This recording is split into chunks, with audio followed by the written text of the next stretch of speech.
Good morning again mga idol, kamananap and welcome dito sa ating YouTube channel. So may ka-shoutout po sa inyong lahat. So ayan, sa nagtatanong kung ilang piraso ang manok ko dito sa bahay, kukunti lang mga idol. So ayan, gwapo no. Ganda ng kanyang buntot mga idol. Siya, ayun yung isang stag. Yun yung asel naman natin. Ayan siya, so ito yung ating isang pure blooded Shamo Japanese.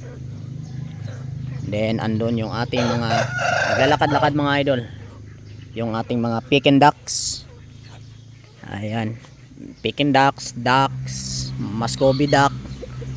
Yan sila. At syempre mga idol, isa sa mga kinaabalahan natin ngayon is ito yung ating mga ubas.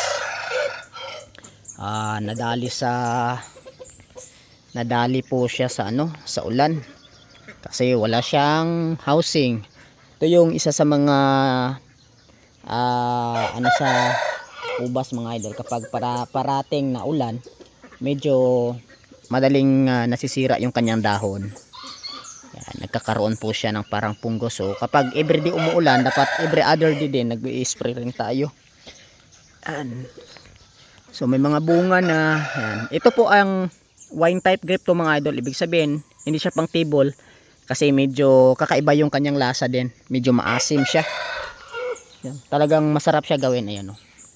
Ang sipag niya mamunga 1, 2, 3, 4 sa 1, 2, 3 or to 1, 2, 3, 4 sa isang protein cane. Medyo marami-rami siyang binibit-bit.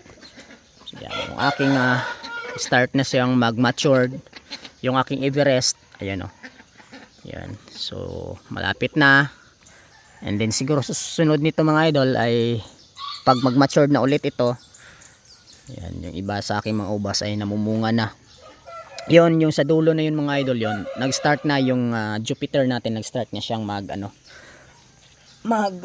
turn to pinkish. So yung aking mga ducks, yan malapit na siguro to, or baka nga nangingitlog na, hindi ko lang nabantayan. Yung ating mga prutas, ayun, yung mga alaga natin mga idol, mostly mga ducks. Kasi sa ngayon wala talaga tayong wala talaga akong plano pa bumalik sa pagmamanok. So yung manok ko naman nandoon naman sa bayaw ko, kaya wala nang problema yun. Yun sila mga idol, yung natives kukunting natives para pang ulam-ulam.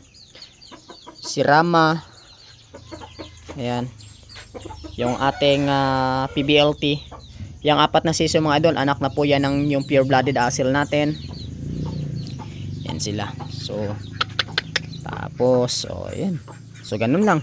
Tapos update ko kayo pala, doon may nagtanong doon kung buhay pa ba yung Akagi Junior natin. Yes, buhay pa po mga idol, pakita ko. Ito po si Akagi Junior. Buhay pa siya. Yan, buhay pa yan mga idol. So ngayon wala pa siyang anak. Yan, di muna kasi tayo nagbi-breed. So ayan mga idol, buhay pa yan. Siyempre matik yan, buhay pa yan siya mga idol. Kruk. Anda, diba? Wala lang ligo. Naliligo lang siya sa ulan. So yung ating kalamansi. So marami-rami akong mga dito. Yung aking saba. Ito. Yung tundan. Tsaka yung aking lakatan na binalot mga idol, kamananap. So yun lang ang update sa ating yard mga idol. So yun lang muna ang update.